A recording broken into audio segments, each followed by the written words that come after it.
Why would you make this?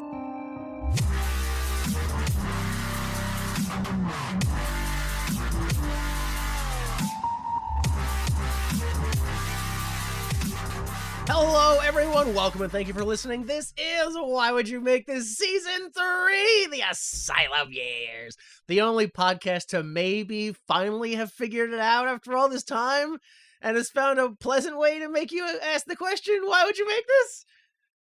Well, I'm Jimmy Time anyway. I'm joined by my co-host, brother Skylar. How are you? Oh, you know, doing. Yeah, just trying to have it all. Just keep plugging away. Plug it away. Yeah, Mary Tyler Moore lied to us. We're also joined by J Delta Wagwan. Wagwan. Mary Tyler Moore sucks. That's what's going on. Filthy bitch. All right, so during Season 3, we are taking you through the National Wrestling Alliance Total Nonstop Action weekly pay-per-view shows, now known as TNA The Asylum Years. This is episode 21, originally broadcasted on November 13th, 2002, live from Nashville, Tennessee, at the Fairgrounds Coliseum, now known as the Indiana Farmers Coliseum, allegedly. Oh my God, allegedly drawing 900 people in live attendance. That was like 200 at best. I knew like we were gonna argue about this, so I was like, all right, let me get a wide shot. Let me count. All right, there's roughly 30 people in a row. Oh, there's no. 10 rows on one side. All right. That's 300 people on just the hard cam side, which is the most filled out side. Hang on. You still got 600 people to make up there. Like I've seen the hard cam was on. It's just concession stands. Like there's nothing. Oh, when you count attendance, you don't count cars that drive by after you open the doors? There's a radius of attendance around the property.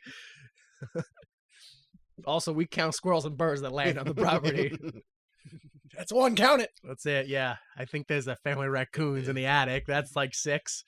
Yeah, sorry, we couldn't pay all the talent this week. We had to buy extra bird seed to lure more squirrels and birds in. All right.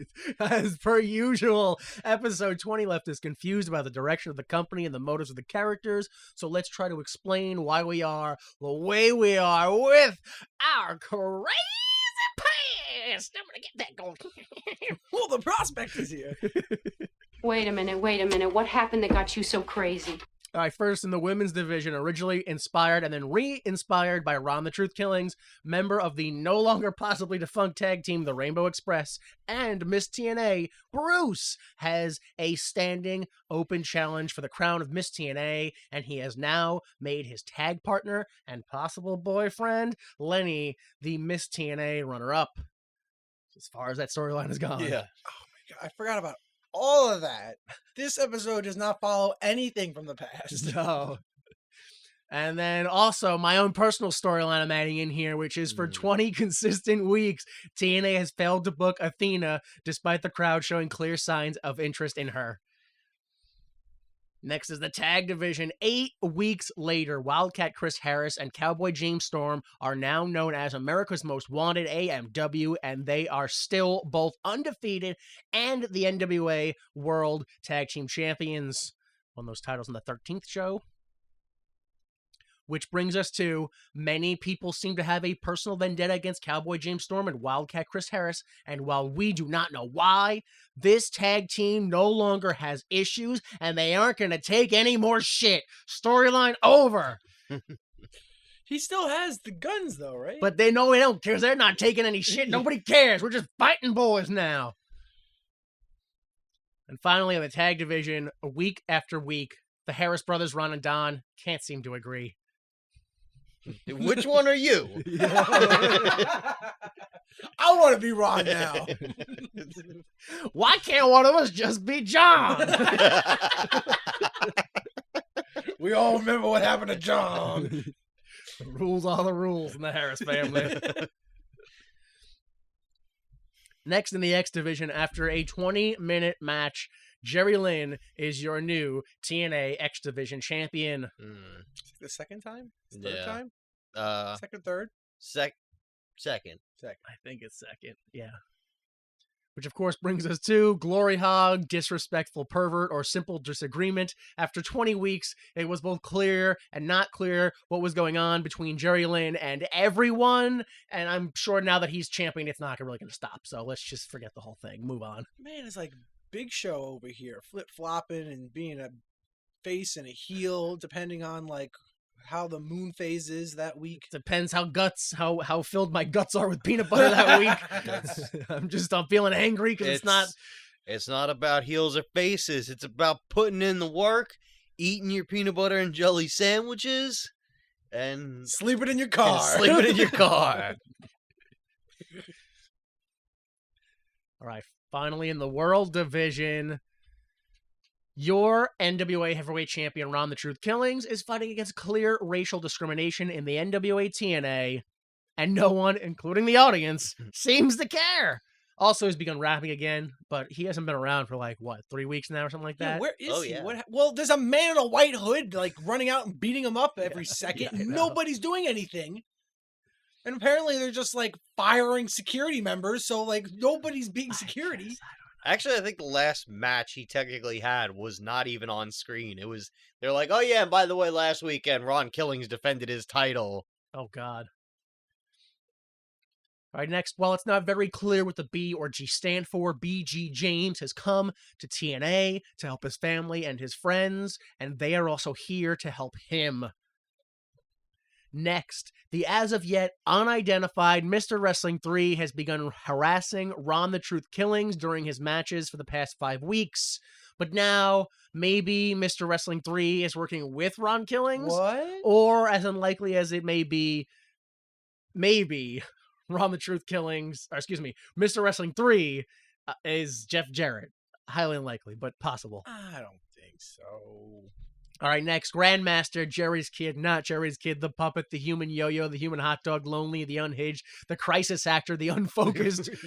Brian Lawler is heavily focused on getting revenge on anyone for anything. Currently, Brian is getting revenge on Six Pac for big, heavy, allegedly here, drugging and raping his girlfriend April, who is both clearly terrified of and getting off on, Yeah. making Brian jealous. I've seen both of it. Recently, Brian won April's heart back by faking a heart attack in the ring. Oh, yeah! Yeah, That's right. So that's why they're together instead of her and Six Pac, because Sounds healthy. Christ. he was all, I'm coming, Elizabeth, in the ring, and And it worked. he was like, I'm Elizabeth! And ran into the ring.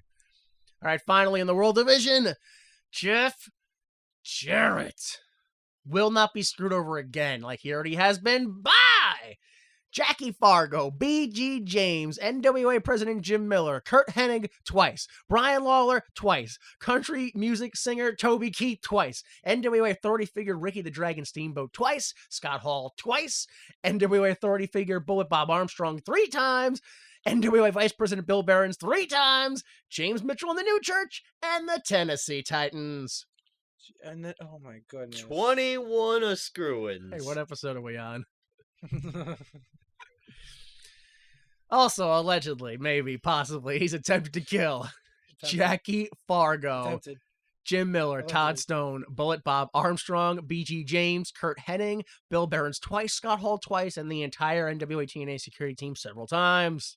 And yet, God damn it. you Son of a forever bitch. failed to mention his heroic act of stopping a mad gunman, saving countless lives. Or at least countless kneecaps. I think I do remember hearing echoes of this. Yeah, it's him. This is sounding familiar. He is a hero, isn't he? Yeah, technically, yes. He is always in the right no matter what he does, it seems. So, and of course, last week, we were promised this week that we would see Jeff Jarrett versus Six Pac in a semifinals match for the NWA title. Yeah, tournament. Kid Cash versus Jerry Lynn for the X title. Mr. Wrestling 3 versus The Truth if Mr. Wrestling 3 signs the contract. Big if. This wasn't very clear when they announced it, but it seemed like they were saying it was going to be Brian Lawler and April versus Jorge Estrada and Priscilla in some sort of weird mixed tag match. I feel like I heard it 2 different ways last week, and Yeah, I I don't still think they were wasn't very clear clear. like what they meant by it. A 4-way tag tournament match for the titles, but we weren't really sure in what ways those 4 ways would be colliding. And then a 3-man dance between the Amazing Red, Jimmy Yang, and Tony Mamaluke. Wow. Retrospective. And then Delta said he wanted to see, or at least thought we were going to see, the AMW versus the New Church, and AMW gets beat down afterwards. Okay. Brother Scala said he wanted to see Mr. Wrestling 3 unmasks to be a nobody. Okay. And then also Norman Smiley. Yeah. And then I said that I wanted to see some new X or tag division wrestlers, which we already knew we were getting in Easy Money. You can't predict something we already knew. That's what I wanted to see, though. I wasn't. All right, dark matches. When dark matches, we got Rick Santel, who pinned Chris Gatling. Oh, keep an eye on those guys. I mean, I guess, yeah, apparently. And then also we saw Mark and Jay Briscoe Hey, beat Quiet Storm and Chris Divine. a Quiet Storm. All right, let's start the show.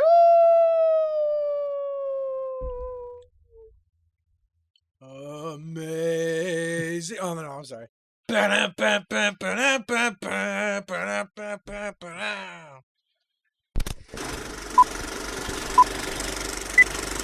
we get a cold open where JB introduces Goldilocks, who sings the national anthem to honor the veterans. I'm not fully sure how the crowd feels about it, because either this was before America decided it was okay to cheer when rockets and bombs show up in the song, or it was so bad that even war didn't motivate a Southern crowd. I think they were just being respectful. It was before cheering for bombs was okay? Maybe this was before the patriotism of the post 9/11 world had overtaken the anti-union feelings of the Confederacy. I don't know.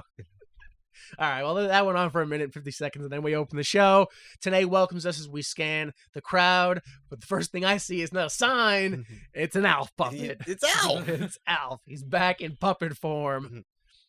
I also see signs that say the heel section wants TNA PSLs, which are personal seat licenses, which allow patrons to buy season tickets for specific seats or a set of seats.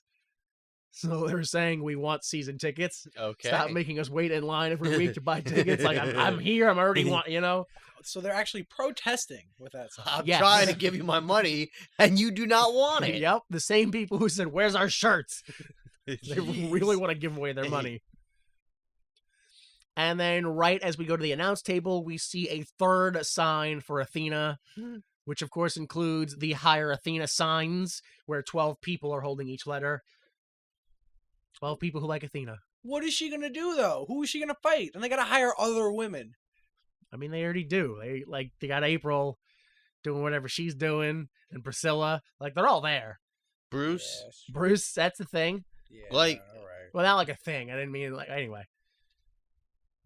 Segment 1. Mr. Wrestling 3 did not contact Tanae about the world title contract. So that won't happen. Anyway, Don West run on the show. Crumple that plans. What the fuck? Dude, we spent like the last 5 weeks building this Mr. Wrestling 3. No. And it's like, yeah, he wasn't interested.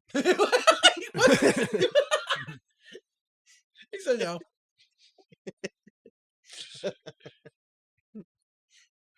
Amazing. Yeah, yo, are you telling me you couldn't have just figured out?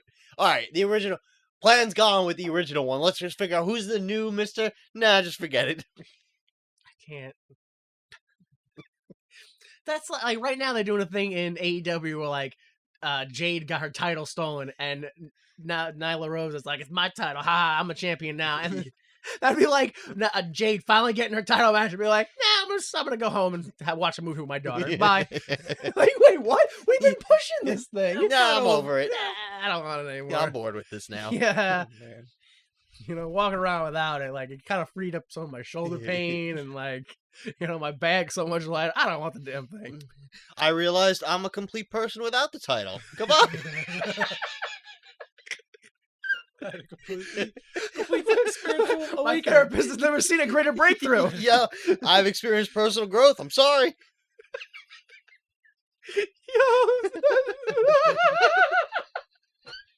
What a way to end a wrestling feud. Now I've grown as a person. I'm over. Goodbye. Yo. Whew. What a way to lose a crowd. Oh, you people are booing me. You're booing me for becoming better. Wow. Guess that says more about you than me. I don't need this toxic environment. Goodbye. I'll never wrestle again. Oh, man. All right, so Don West runs down to the show. We're going to see the Amazing Red and Jimmy Yang, but also, anyway, Brian Lawler. What is skip over that match? Not even a graphic. Brian Lawler with April versus Jorge Estrada with Priscilla. It's a with thing. It's not a tag. Don't get that wrong. Kid Cash versus Jerry Lynn for the X title match. And then we're also going to see Six Pac versus Jeff Jarrett. It's going to be a great show. Mike Tenay tries to promote the X title match by saying, Kid Cash earned that match! And you can't really hear him, though, because AJ Styles comes out a little too early. So on the mic, AJ Styles says something, but you can't really hear him because the crowd is chanting, "You suck," too loud. You suck, you suck. We see a sign in the crowd that says Kane Plumtree. It's a far cry from Kane Dewey signs in ECW. AJ points out Sugar Tits Tenay and then says the X Division match between Lynn and Kid Cash will not happen tonight. Smart Mark Sterling, Mortimer Plumtree says all of his clients' contracts have a rematch clause in them because he's so smart, and that Kid Cash match isn't going to happen tonight. Jerry Lynn enters, calls Plumtree Mr. Nerd, and says Kid Cash earned that title match in an elimination tables match last week. Lynn says that he knew they'd be out here whining like a biatch, and he already proved it to make it a three-way dance for the title. Kid Cash, AJ Styles, and the new effing show, Jerry Lynn, all for the X effing title. Promo length 4 minutes, segment length 6 minutes and 37 seconds. Thoughts on this? Jerry Lynn is such a geek. Yeah. I'm so unimpressed. And like, he just seems like a geek. I have written here is Jerry Lynn promos are something else. It's almost like he's too real of a person. Yeah. It's just some guy's dad. Yeah. Yeah. Oh my God. I don't want to hear about responsibility again. Why would I come to a wrestling show to hear that? Like, I could really, like, see a Jerry Lynn promo being, like, him telling a story about mowing the lawn for, like, 5 minutes before he even gets to the part where he's like, and now my opponent. You just talking about mowing a lawn for 5 minutes. Well, the sod wasn't the right depth, so I had to come back over it again. And I dug it up a third time and replanted it because that's what you do. Now AJ Styles. All right, so post-segment, Tenay says that all of tonight's box office receipts are going to the Tennessee Disaster Relief Fund to aid the victims of the recent tornadoes. I'm just glad they figured out how to name their relief funds. And that it's not a fund for tornadoes. Just to confuse everybody. Oh, man. I looked into this, though. This is like apparently a weird thing happened, or like a super rare, widespread event where just a whole bunch of tornadoes broke out across just the mid-east. Dude, no, it fucked up. Where's the list here?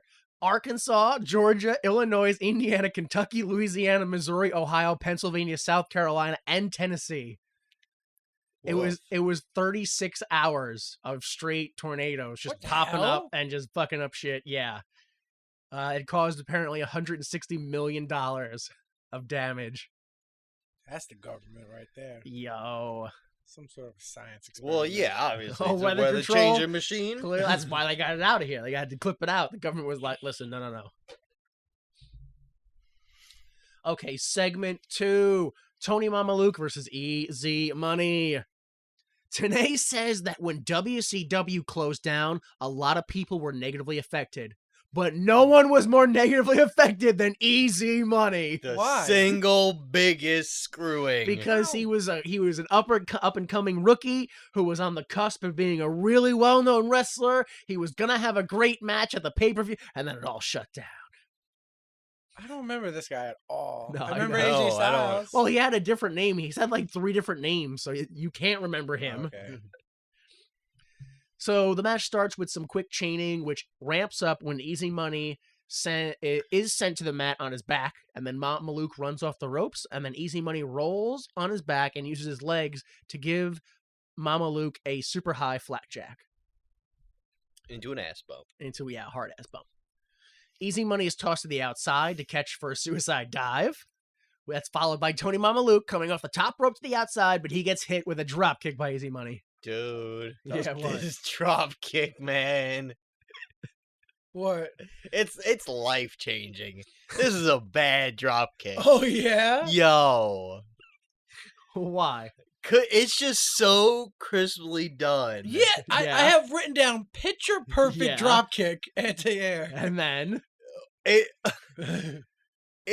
so it's picture perfect in that Tony Mama Luke comes nowhere near the floor before he is drop kicked in the chest into a full full force back bump onto the outside from the top rope, and he's dead. Yeah, He's amazing. fucking dead. it's the realest drop kick I've ever seen in my Dude. life. Yeah, a minute into the match. Yeah, count him out, he won. Yeah. That's it. All right, so in the ring, Easy Money hits the buckshot lariat, like Yeah. literally, and he follows it up with a gorilla press into a moonsault, which is kind of more like a just straight up kick in the dick. I gotta stop because Yeah. my favorite part is right after, like, he throws him in, and he's just like trying to pick up Tony Mama Luke, and Mama Luke is not. He's just like, oh fuck it, oh the drop kick, and he's just like dead weight in the ring. So Tony Mama Luke does a bunch of submissions and loses the Yep. whole crowd. Oh, Just drops him. Mama Luke then hits a hangman's neck breaker, followed by a top rope leg drop, and it only gets a 2, but it brings the crowd back because they start chanting against themselves. That was 3. That was 2. That was the 3. very first That was TNA 2. dueling chant. So Easy Money turns around by reversing something into a reverse DDT leg drop. It's kind of like the Rough Rider that Zack Ryder did, less jumping. And then after some more back and forth, Easy Money hits his finisher, the cha-ching, which is a release suplex powerbomb. I hate it. What? I like this guy. The winner was Easy Money. I mean, I would hate taking it. Oh yeah. Yeah, no, it looked devastating, but from a wrestler standpoint, it looks devastating. I'm not doing that. Like, as a fan, you fucking drop that guy right on his neck, but as a wrestler, you fucking drop that guy right on his neck. Yeah. I what is it? I love the Alabama Slam. I'm sure you hate the Alabama Slam. So match length 4 minutes and 50 seconds, full segment length 6 minutes and 34 seconds. Thoughts on this? That like that. fucking drop kick, man. That was amazing. Yo, he hits the ground with one of those thuds where you hear his soul pop out of his body for a second. The audience liked it. Yeah. Yeah, And then they didn't. they couldn't see his soul escape his body like I could. We don't have that power. I hate this dude's outfit. Easy Money? Horrible. Yeah. The suspenders and bad. the Yeah, it looks like a flare. fucking Chippendales or whatever. hate it. Yeah. But I liked his moveset and I Oh, yeah. liked how tight he was and all that. Not his body, but his movement. Mm. His body was good too. Yeah, I want to see more Easy Money. He was good in the ring. I still fucking hate Tony Mama Luke. Yeah. Get rid of this guy. Oh yeah, he he's keeps like doing random submissions for no reasons, and he has no control over his body. He just hurls himself. He just doesn't look good. I hate it. Yeah. Looks I like a hate him. yarder. I'm sorry, Tony, but I hate it. Live pay-per-view only post-segment. The website is being redesigned. More details next week. Again, I see why they got rid of it. Segment 3. Chris Vaughn, already in the ring. Oh, right. Not a good sign. Yeah. Versus Sonny Siaki. Siaki attacks Vaughn before the bell with a clothesline. This is all Siaki right here. Yeah. Overhead belly to belly in the corner, gorilla press into the ropes, pump handle suplex. Right now, the crowd is roaring Rocky ripoff. And then commentary spells the match out for us completely. Siaki needs a win after his loss to BG James, and he's also taking that loss out on this rookie. Yep. Shoulder tackles into the corner, followed by a trio of shoulder tackles. Fall away Samoan drop. Siaki stops his own pin at 2. Crucifix backbreaker. 3 Siakalipses. Your winner, Sonny Siaki. Full match length was 2 minutes and 7 seconds at 7 seconds. Full segment length was 2 minutes and 54 seconds. My thoughts on this, there is a point of diminishing returns in a squash match where you give a jobber way too much and you technically make him look too good and you look too bad. Yeah. Yeah, 2 minutes was way too long for this. Way too long. 45 seconds would have been like, all right, let's just tell the ref to cut it. Like, yeah, clothesline, if you want to hit 3 of your things, clothesline 3 things, they're dead. right. Yeah, it was like a showcase match. These are all of my moves. Yeah, Look at them. I gotta get all my shit in. Jeez. No, yeah, it hurt him more than it helped him, I think. Yeah. All right, segment 4. Goldilocks is interviewing Brian about the status of his relationship with April, but we hear moans from behind a door. Oh boy. Brian and the cameras barge in, and April is naked, covered in soap, and for you and me, Delta blurred. But not for him. Really? Not for me. Yep. Holy shit. Yo. Some of the best looking tits I've Yo, ever seen. I don't mean to be a piece of shit, but for whatever it was, 4 weeks, 5 weeks, I was like, yo, fucking April, I hate this gimmick. What a stupid, I hate this bitch. Yo, I watched his version. Ooh, April, let's keep her around for a while. Yo, she is great. Yo. Phenomenal talent. Yo. A specific piece of talent. God damn. Sheesh. All right, so for you and me, she's blurred, but even still, those are some very flowy pixels. Like, there's a lot of... Goodness. So she screams, "Get out! You brought a camera in here? Get the hell out!" While he's demanding to see who is behind the curtain. She's like, "Get the cameras out of here." They leave. Blink and you miss it. Bruce peeks his face out from behind the shower curtain, and goes back real quick. If commentary didn't say who it was, I wouldn't have known. It was too quick. Full segment length, 59 seconds of chaos. Yo, my thoughts are, what? What? What are we setting up for? What is this storyline? Yo, honestly, at this point, I don't think I can praise Brian Lawler enough for taking any of this nonsense as seriously as he does. He puts Shakespearean passion into this thing. Well, a Southern Shakespearean. Is it like Lee's? I don't know. I don't know geography. Oh, man. That was the best segment by far of any segment I've ever seen. Yeah, because I was convinced that we were never gonna see any naked, any female, anything. Oh, woo, brother finally man! we did. Yeah, Yo, you missed out, Delta. I saw it all. I saw it all. Yeah, it was literally just a thin layer of soap, but it was like the thinnest layer of soap. Thinnest layer. Oh my gosh! My favorite part was that he came in. She was like, "What are you doing? What are you doing?" But the camera was right over his shoulder and just standing there. And she's just like, What are you? There's a camera! Yeah. It's like, why did it take you like 15 seconds to notice it's a man with a camera and you're naked? Jeez. Yeah, I mean, yo, the tits, great. This segment, awful. Like, I don't, this is like...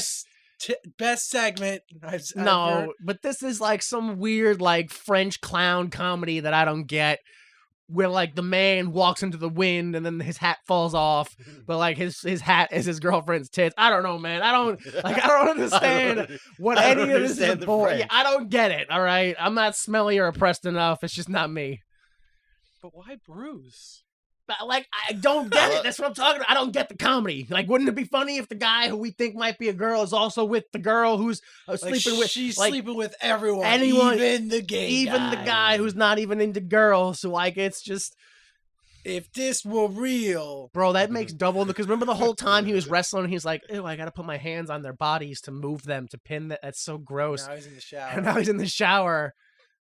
What? Like, best case scenario? No, I was just like, I know the best way to masturbate, and I was showing her, like, because men don't know how to do it, and I do, and I was just being a friend. Like, I'm still not into her. She told me she could work a 3-way. All right, segment 5. Father James Mitchell enters, and Don West complains that he's not even scheduled for now. Yeah, the segue was today. Now what?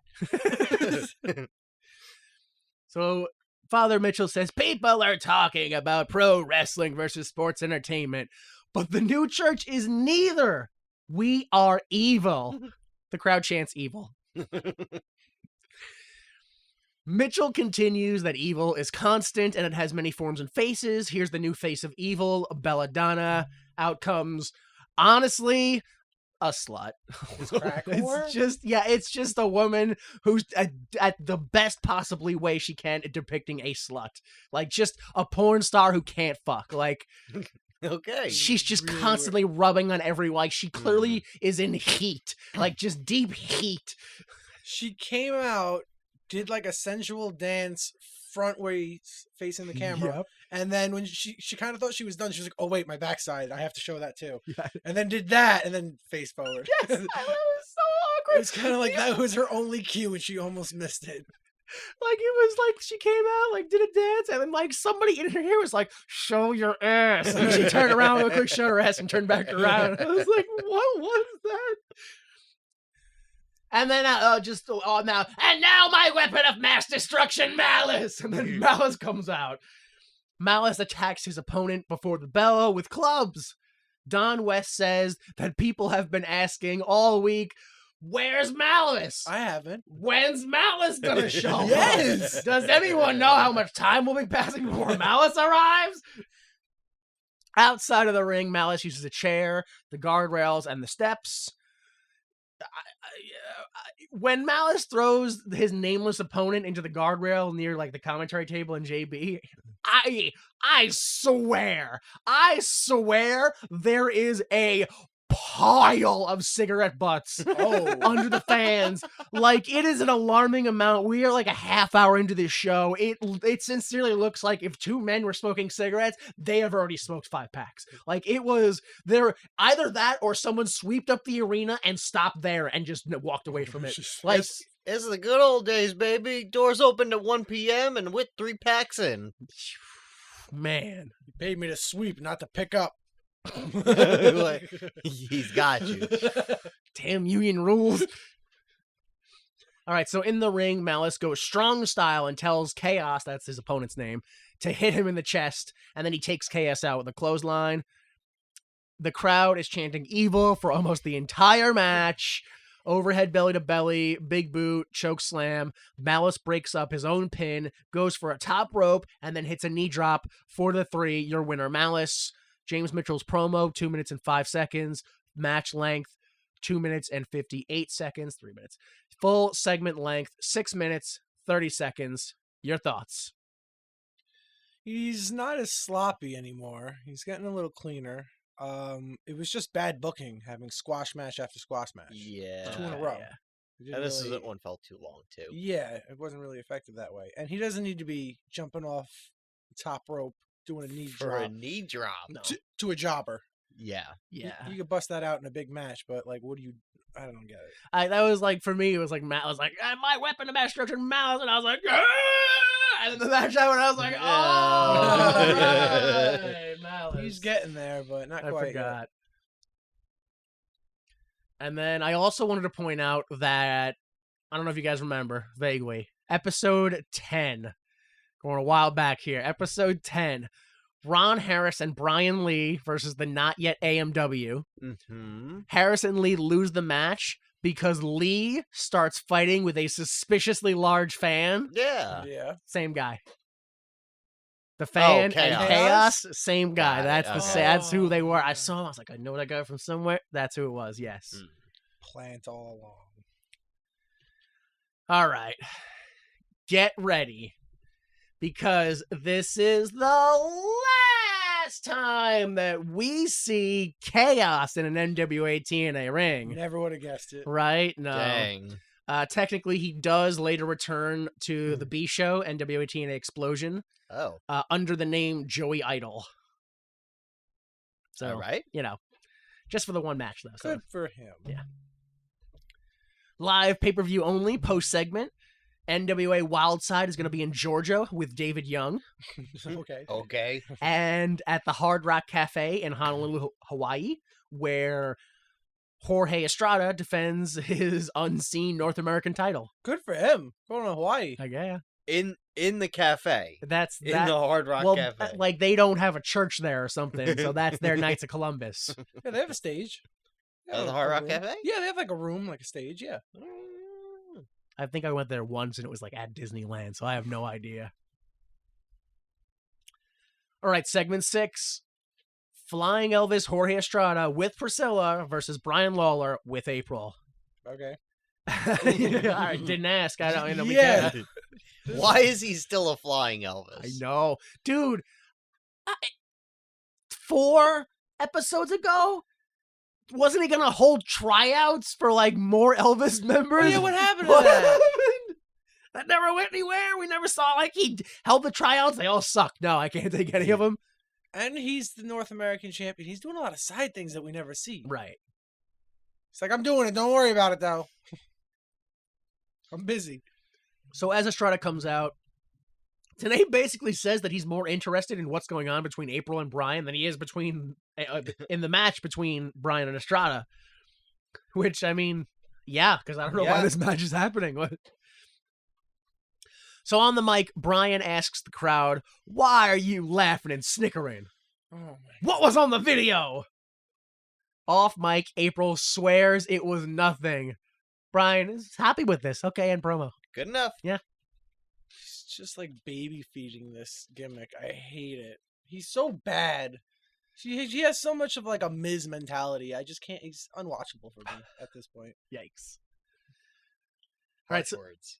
what was that? Harsh words. Harsh, yeah. So as the match starts, commentary wonders, first 6-Pac, now Bruce. Is April going to work her way down the roster? So Brian struts around the ring and laughs. When he calls for April to come up on the apron to give him a kiss, Jorge goes to give them the old double noggin knocker, but Brian stops with an eye rake. In the crowd, I noticed 2 signs. One is April, over 1 billion served, which is the old McDonald's logo, or slogan rather. And then another sign, which is push Chris Michaels, and we're already never going to see him again. He's gone. Oh, He's super gone. poor Whoops. Michaels. Estrada hits a top rope standing leg drop and follows it up with a series of ducked clotheslines into a drop kick. That popped Tenay. Yeah. He was like, duck the line, duck another duck. He tried to keep his composure. Lawler reverses a neck breaker into a neck breaker, and then he goes for April's purse, and he misses on the swing, and then Estrada wraps the purse around Brian's neck, and then he goes for a leg drop. Doesn't really seem to do much. That was the stupidest Yeah. spot. He put it around his neck, and I was like, I'm gonna just leave. I'm not watching this match anymore. Yeah, walk away This from is the match. stupid. I think it gets stupider in my opinion. Estrada then picks up Brian and then poses for a while, then runs off the ropes. April grabs his leg, so Estrada grabs April by the hair for way too long. Did someone forget their spot there? Yeah, because Yeah. eventually Priscilla comes over and fights April, so she took too long to come over. In the ring, Brian low blows Estrada and gets the 3. Your winner, Brian Lawler. Post-match, Brian hucks Yo. Priscilla off of April Violently. and then drags April up to the ramp by her belt and pants. Yeah, she had like a one piece on, and he was like picking her up by like the midsection of Yeah. it, and it was just riding hard in her crotch. She was trying hard. to, Oh, like, God. Yeah, he just like a whole handful, like picking her up by it. Yikes. So bad for her. Promo length 44 seconds, match length 3 minutes and 22 seconds, full segment length 6 minutes and 34 seconds. A lot of segments are 6 minutes and 30 seconds this night. Like it. Your thoughts? Such a bad match. Such a bad. Estrada deserves so much better. This is the last time we see Brian Lawler, right? No. Damn it. No, not even close. I can't wait Yeah. Not to even say not even that. close. I'm gonna get so excited the next time I hear you say that this is the last time in his segment. I'm like, ah! Oh. Yeah, bad match. I didn't get it. There was no hype to it. There No, was just like, It was- yeah, they both have a female, so they're gonna fight together. Yeah, look, I mean, Brian's storylines are so bad, so over the top that they're kind of good, but the wrestling still is not following through enough for me to care. Get rid of them. Yeah, unfortunately. Once again, live pay-per-view version only, post-segment. They run down the rest of the card, which is 2 tag team tournament matches, and then Jimmy Yang and Red, where the winner gets the next title match. Let's go to Goldie with Jarrett. All right, segment 7. Goldie says to Jeff, "You're no stranger to your opponent at the end or in the NWA title tournament, 6-Pac." Jeff says he's been screwed and mistreated for the last 22 or 23 weeks, whatever it is. Mhm. But Yep. tonight, Luck's on his side because 6-Pac no-showed, so Jeff's going to get a bye in the tournament. Oh, So next week, it's Jeff Jarrett versus BG James, and Jeff has worked too hard to lose and not become the NWA World Heavyweight Champion. finally a face. That is a face promo. I know. Yeah. Commentary I'm shows on this guy's side. How can you not be? Commentary shows us the updated bracket for the tournament, and then we go into the next segment. Promo was 27 seconds. Full segment, believe it or not, was 4 minutes and 3 seconds. I don't know how. This 6-Pac no showing is explained later on in the Why Would You Make okay. This segment. So Okay. Yeah. I was gonna ask that. Yeah. But yeah, all joking aside, I'm confused what's going on with Jeff Jarrett. He's doing this whole like I deserve this, I'm a face, but I'm still gonna be Jeff Jarrett the heel. I don't yeah. get what's going on. But I'm with him. He deserves it. So It's undeniable that he has gone through this the right way. yeah. And Yeah. he has been screwed. But he's just annoying and dastardly, so people don't like him. I don't know guess. what's happening. He's got a bad history, yeah. Bad attitude. I don't know. We could just have a normal match, please. I just want to watch you wrestle without brawling for 75% of the match. I guess those are his normal matches, huh? Oh. Jeff Jarrett match, baby. Segment 8. Yo, how many people Yo, it's a biz. are gonna use Abyss's music Yo, it's Monty Brown. He's back. and not be Abyss? Oh my God, it's Jimmy Yang. Jimmy Yang versus the Amazing Red. The crowd chants TNA while looking slightly to their right. Oh, it's so obvious through the whole show. Yo. Also, Tenay says Red's almost win over the then ex-champion AJ Styles 2 weeks ago cemented him as an elite X-Men. He keeps doing that the whole show. He keeps trying to promote the X Division as the X-Men. I don't like it. Mm, Scrap it. I feel like we might have some legal issues with Yo, that. instantly, yeah. All right, so the match starts with ground chaining that ends in a mutual break, and then Red quickly ramps up the match with a Hurricane Rana, followed by a satellite head scissors to the outside, and then into the announce table. So Like a good. baseball slide head Yeah. scissors So in the announce table. good. Back in the ring and then back out again, Yang hits a beautiful moonsault. Beautiful.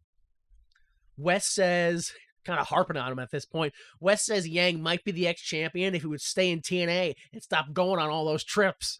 What? Leave him alone. World class athlete. Oh, that's what they're calling it, huh? Going on trips, getting high up in the clouds, tripping, little mental vacation. Just gotta cut that out, whatever it is. That's Stop it out. Red locks on an octopus stretch, and it reminds me that there's this old like unspoken rule in wrestling, which is if you have a submission on and it doesn't make a guy tap in 7 seconds, you got to let it go and do something else. Which Red seems to know this because he lets it go in 7 seconds, but Yang doesn't because he keeps locking on submissions for like 9, 10, 11 seconds, and he's just kind of like, all right, I'm kind of getting a little like you're taking it out of me there. It's the New Japan way. Yeah, I know it's a different style. He's not. Yang puts Red in the corner and hits a roll through spinning heel kick, and it looks like Yang is going to fall out of the ring. Yeah. Yang takes control and puts various submissions on Red, like again for way too long, kind of takes me out of the match until off of the top rope, Yang gets drop kicked out of the air by Amazing Red. Another one of these drop kicks. Yeah, but it wasn't as it Yeah. wasn't as grazing. picture perfect. Yeah. And Let's go, Red. Let's go. That's what the crowd chants here. Springboard corner tornado DDT, and it's a 2.9. Yang stops Red on the top rope, but Red reverses it and hits an avalanche code Red. Yo. Only a 2. Yang taking that move. You deserve props. I can't believe that was only a 2. I was convinced that was the finish. Red goes up again and hits a flying nothing into Yang, who catches him with a gut buster. Then Yang goes up top and Red rolls out of the way of Yang's Yang time. And then Red hits the infrared. Winner of the X title match next week. Amazing Red. Match length 9 minutes and 44 seconds. Full segment length 11 minutes and 16 seconds. My thoughts on this are, how could I, a mere mortal, have any comments on such a display of skill and athleticism? What a great match that was. Yeah, it was really. My only thing, I think I would have ended it at the code Red. That's it. Yeah. No reason for the last 2 things. Ended at the code Red. That's enough. I liked that last little spot too at the end. Mm. I just didn't like that he hit a big maneuver onto his knee and then just ran up the ropes and did it. He didn't like sell Yeah. up at all. He didn't sell his ribs at all. It was just too quick. He acted like Yeah. nothing happened. But yeah, what a phenomenal match. At this point, I was like, this is match of the night. Hands down. Yeah. I didn't think anything was gonna be better than that. Yeah, for me, it was just some of the submissions went on for a little too long. Yeah. That was it. Little bit here and there. If they would have fixed those things, Mm. ooh, best match in the world. How do you feel about company or not companies? How do you feel about crowds chanting company names during a match? They're into it, but they're, TNA. Like, it's like, just what about the 2 guys in it? They're not really getting the like. What about you personally? That If they're chanting, then to me that's like they're expressing their love of what the overall experience. That's good. well, yeah, because I get it from. It started with ECW because this was stuff you could only see in Yeah. ECW. Now it's like everyone's pretty much a variety Yeah, I show, mean, so it doesn't really make. Yeah, it doesn't really mean anything. Yeah. Like ECW was like, oh my god, this is only at ECW. Yes. So it doesn't mean, it's just like a general like, yeah. Yeah, I feel like it's like a backhanded compliment. It's like, yeah, we're really into this match. We just don't know who you guys are. Yeah, we that- we can don't know see it who that to way. cheer for. I could see. it that way. Well, I mean, it could also be like, if we don't actually want to cheer for like both these guys, they're just killing Oh, okay. themselves. Like, okay, There fuck, was there fuck is the heel, but still, like, all right, this is awesome. there is that chant. They just didn't invent it yet. Mhm. Both these guys. I've heard it so many It's an times. awful chant, though. Yeah. Might as well just chant wrestling, wrestling. I chanted it. This is booking chant at Lockdown pay-per-view. This is booking. Yeah. Booking. Because I don't know. I think it was just 2 guys. I don't remember who it was. Austin Aries and Jeff Hardy? Probably not. I don't remember who it was. Samoa Joe and Kurt Angle? I don't know. But they just got in the ring and the bell rang. And everyone just started chanting, "This is wrestling." And I'm like, but they didn't do anything yet. So I was like, this is booking. Because like that's what you're excited about, the match. They literally are standing there. They didn't do anything yet. All right, segment 9. Goldilocks is with BG James. Thoughts on the match next week, BG? BG says he came here to scout the Jarrett 6-Pac match, but now it's going to be Jarrett BG next week. The two have a long road traveled and they know each other well, so let's give them hell. The G stands for get it, got it good. That's what it stands for. Jarrett walks in and says, we have a lot of history. Next week is a title match, but this week I want to wish you luck, so put it there, longtime friend. BG says he's not stupid. Jarrett says, seriously, we have a big, long history, and all I want is a fair shot. And next week, I get that fair shot. So good luck. Seriously, shake my hand. BG shakes Jarrett's hand. BG shakes Jarrett's hand, and Jarrett attacks. Yeah, of course. Well, look, I mean, Tanae calls it a cheap shot, but that's because BG wasn't mic'd up. So we didn't hear him, because I'm pretty sure he said something like, mildly antagonizing, where he shook hands with him, and he was like, yeah, good luck, champ. And he was like, "Oh, you son of a bitch! You gonna say some words to me?" Turns out he muttered something anti-Semitic. Yeah. And then Jeff Jarrett was just being an upstanding gentleman. That's what it was. So Jarrett punches BG in the back of the head and then throws his head into a table, and then security pulls him apart. Promo length, 1 minute and 42 seconds. Full segment length, 1 minute and 53 seconds. My only thoughts here, I mean, why wouldn't you trust a hero? He's a hero. Yo. Did you hear the sincerity in Jeff Jarrett's voice? I'd have trusted that man. When BG tries to go, he starts going in, he's like, well, I'm going to go into my dumb Jeff Jarrett's like, no, listen. I'm trying to be real with you here, man. Mm-hmm. Just shake my hand. I want to shake this man's I hand. want to shake his hand. Let me shake his hand. Yeah. His bicep looked great, though. Taking up like half the shot. He worked out for that fucking promo. Shake my hand as I flex my bicep. All right, segment 10, the SATs versus the Rainbow Express in a tag team tournament match. The SATs in a tag team match. I love I it. can't believe I'm seeing an SAT tag team match and a Rainbow Express tag team match. Oh, boy. Like the double rarity. Yo, I can't believe it. Lenny's actually kind of doing gay stuff this week. A little bit. A little bit, yeah. Oh, but also, yeah, he still kind of looks like he does not like Bruce at all. Like he's just not into him. So as the match starts, Tenay explains that the winner of this match will face the winner of the Harris Brothers versus the Hotshots next week, and that the winner is going to go on to fight for the titles. Wait, the Harris brothers are together? Yeah, apparently. So Lenny stops the start of the match to get a hug from Bruce. Men boo, women cheer. You know how it goes. Lenny literally prances off the ropes a few times until he's tripped by Joel. Tenay calls it pathetic. I don't know how to take this. Yeah, dude. Bruce grabs Joel's hair on a whip. He kind of misses it. So Jose runs into the ring and drop kicks Lenny into Bruce during a tag. I only mention it because after this, you can hear someone in the crowd go, "That's cheating, man." Jose then dives on Bruce on the outside, followed by Lenny using Joel for the assist over the top ropes, kind of like Hardy's poetry in motion style. Double team gutbuster by the Rainbow Express in the ring, and it's followed up by an elbow and a prancing body splash, and then Bruce gets behind Lenny for the pin, but the ref won't count it. Yo, come on. For years, the Steiners do like a double team move and both pin. And they're like, this is fine. Discrimination. But because there's a little thrust and he's positioned ambiguously. Yo, it gets so much worse. Because I'm reminded that the announce team is piped into the arena. What? Yeah, you guys kind of forget that. The announce team is in the arena. Like, the arena can hear them. And I'm reminded of that because Don West says, you know, I used to let it bother me, but now I just accept it. And you can hear some guy in the crowd goes, well, it sickens me. Oh, my God. I feel like I'm in the jungle. Oh boy. Yeah. What?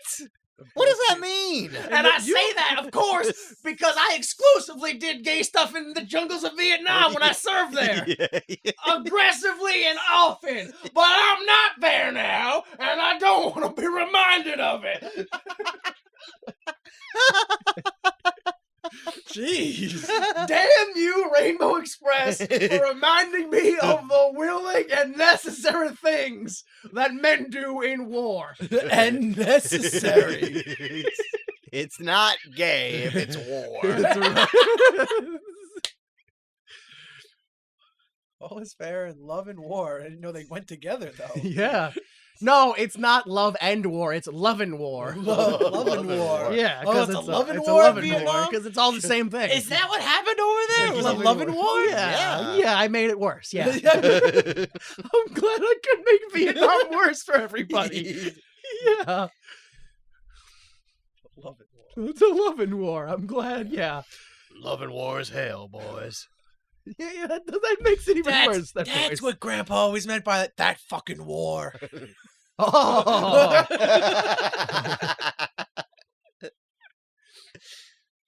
Oh, man. All right, so the SATs take back over and they hit a cross body corner moonsault leg drop.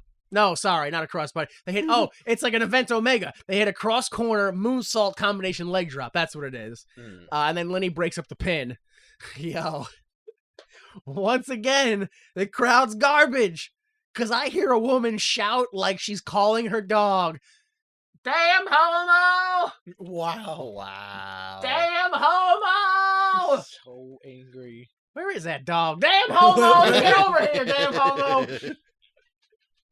Damn homo! I think I know exactly which woman you're talking about. Oh my god. A whole bunch of times. I also hear some guy like singing powder puffs, like powder puffs. Powder puffs. Like, oh my god. I hear some guy shouting damn queers. They're too It's into it. awful. I'm not positive what the crowd is chanting, but I choose to believe that they are chanting, dual chanting, gay is okay. No, it's not. Oh no. Gay is okay. No, it's dude. This is not turning out well. It Yeah. seems like. Awful. Jose reverses a bulldog and puts Bruce in the tree of woe. Jose drop toe holds Lenny and sends Lenny's face first into Bruce's crotch. And then pulls Bruce down so they 69 me done on the floor. Bruce does not hold back for this spot. He sees the camera right there and he's like, well, Well, There it gotta do is. what I have to for the business. like Yeah. Austin says, you gotta be a little snug and make a little contact.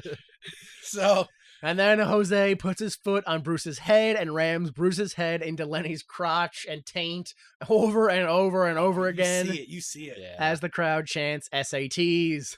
And Don West goes, giving them a taste of their own medicine. And I was like, what? That's their medicine? A taste of their Yeah. own medicine? Do they do that to other people? I don't think they Or do. they're already doing that. Well, they do that thing that one time where like they slam the guy into the mat over and over again, and it looks like they might be doing something gay, but really they're just slamming him into the mat. Taste of their own medicine. No, well, it's they're gay, and the penis is their medicine. So he's giving them a taste. Of their own Bronco. Yes. No, the Bronco. No, the Bronco's I get it right. now. Okay. I need wrestling terminology. All right. So Bruce hits his finisher, and commentary calls it a great move because it still doesn't have a name. The pin is broken up. Bruce's great move. Yeah, because then at least it would have a name. I don't care what you call it. So Lenny pulls down the ropes for Bruce's Irish whip, but the Irish whip is reversed, and Bruce falls out. On the top rope, the SATs hit the Spanish fly. That's the three winners, winners and advancing in the tournament, SATs. After the match, Tenay plays it up like Lenny pulled the ropes on purpose for Bruce. Like he was turning on him or something. I don't know. SATs limp up the ramp and they pose on the stage. He did do it kind of early. He saw he was coming. Yeah. Match length 7 minutes and 22 seconds. Full segment length 9 minutes and 48 seconds. Your thoughts on this? I don't get what Lenny's doing here. Seems like he doesn't care. Right. Or that's the gimmick. Is he like a homosexual Orange Cassidy? I Just doubt He it. just doesn't really care. I doubt He's just 'Cause not. like He's just not into the gimmick. Like you said, he was still doing like some gay stuff, Right. Or, like some ambiguous positionings and stuff. But like he just doesn't care. Then he gets to the ring and starts like wrestling though. Right. It's weird. I don't get what he's doing. No. He's doing the minimum contractually obligated amount of gay stuff. Yeah, I don't. It's not gay if I just stand here. The crowd, And Bruce does everything. the crowd was way too into the gay agenda, and then they weren't into anything that was good. Like there was a big vertical suplex that he went right into the top turnbuckle with. Yeah. I thought it was devastating. The crowd didn't even react. Not one person was like, "Wow" or "Whoa." No, It was we're, just we're dead. more concerned with gay bashing. Yeah, they were than yelling at each wrestling. other. Yeah. Yeah, It took I away from it. no, the crowd is clearly laughing at the Rainbow Express. It's Yeah. too not controversial. with The them. gimmick, yeah. Yeah. It's time to let him go. Yeah. And also clearly it's encouraging hate against gay people. Like Yeah. it's not good. Like, even if you don't like gay people, you are technically encouraging violence against your own wrestlers who are playing gay people. Like, it's gonna happen. And now you could hear the crowd arguing with each other. Right. Gay is okay. No, it's not. It's not, Like, all right, yeah, now we're gonna it's- get like a riot. It's going on not here. good, yeah. Hey, we should just treat them like human beings. No, we shouldn't. Oh boy, this is too political. Yep. Bring out the Muppets. Alf was out there. See? All right, get ready. Because this is the last time that we see the team of the Rainbow Express in a TNA ring. Oh. So that's it. Thank goodness. They never tag again. Segment 11. Goldie is trying to find someone, but she finds Bullet Bob instead. Yo, what the fuck, dude? Can we stop going to Goldilocks, who clearly has nothing? There's so many times we go to Goldilocks and she's like, oh, I was just trying to find... Oh, never mind. Here, I'll talk to you. And it's like, no. They're coming back to me in 20 seconds. I got nothing. What do I do? I gotta find somebody. Goldilocks here, and I'm reporting to Janitor Dan. How dirty are the arenas? I don't know. I don't clean them. Back to you. All right, so last week, Bullet Bob, you fired Don Harris, but he's here tonight. Why? Bob says Don was fired as head of security, not as a wrestler. We let all competitors wrestle here. Don hit me in the jaw, and it may have done lasting damage, but I damaged him financially. The show is great. I have to go get contracts signed now. Goodbye. Full segment length, 1 minute. My thoughts were, I didn't know there was any confusion on this. Because I thought that Don Harris was fired as his job as a referee for that night in the match. But now I find out he was fired from his entire security job. Well, he was bad at it. Yeah, but he was doing what are you... He was bad at You're it. so bad at security, I'm gonna make you be a ref. You know what? While you were doing that ref job, I decided. You're fired from security. What? Yeah, I don't know. To me, now that everything's been cleared up, I'm more confused. Yeah. I mean, look, when a Nazi punches you, don't you think, wow, maybe I'll just give him a little less work instead of firing him? Well, it's less responsibility. It's not work. Yeah, what was that whole vendetta of, well, that might do long-lasting damage in my jaw, so I'm going to give him long-lasting financial stuff. Because now he doesn't get security income. Now he only gets paid when he wrestles the show. But then he came back and was like, can I get a job as a wrestler? He's like, sure, you're all right. Like, he was over it all of a sudden. He fired him and then just like, yeah, you can come back. It's something else. I don't know. We're short on guys. I don't understand, yeah. Fine, I'll hire you, but only if you got a guy who looks exactly like you. What are the odds of that? Oh, shit. Ooh, damn my arbitrary rules. Oh, they're both Nazis? Alleged. Alleged Nazis. Yeah, there we go. Alleged reform, alleged. Yeah, Could just really like ZZ Top. Yeah. That's on the table. All right, same segment, still segment 11. The match is the Hotshots versus the Harris Brothers in the tag team tournament match. The Harris Brothers attack while the music is still playing, but the bell had rang, so it's technically not that bad. Like, they're not total heels. Why'd they ring the bell before? I don't get it. Because no one has entrances anymore. Everyone just runs out and beats up people from behind or... Don West's mic cut out, and the commentary kind of just stops for a while. Yeah. Like, they just fuddle with that. Like, Tanae's mic doesn't cut out, and he's like, well, both of our mics cut out, so I'm just going to keep talking, even though you can't hear us. The Harris brothers do us the courtesy of having distinct enough features that we can tell them apart, because Don is wearing a shirt and has a slightly longer goatee.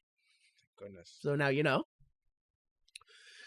The Harris brothers tag in and out, beating down Chase Stevens, who hits a leg lariat out of a corner, which allows to get the hot tag for Cassidy O'Reilly. Double team drop kicks take down both Harris brothers, But the Harris brothers hit the H-bomb, which is a double team high back suplex, and they get the 3 winners in advancing the tag tournament, the Harris brothers. Post-match, the Harris brothers beat down the Hotshots. The bell rings, and Don West says, they're trying to ring the bell to stop them, but that's just not going to work. The segment ends, and they cut to girls dancing in cages. Match length, 3 minutes, 57 seconds.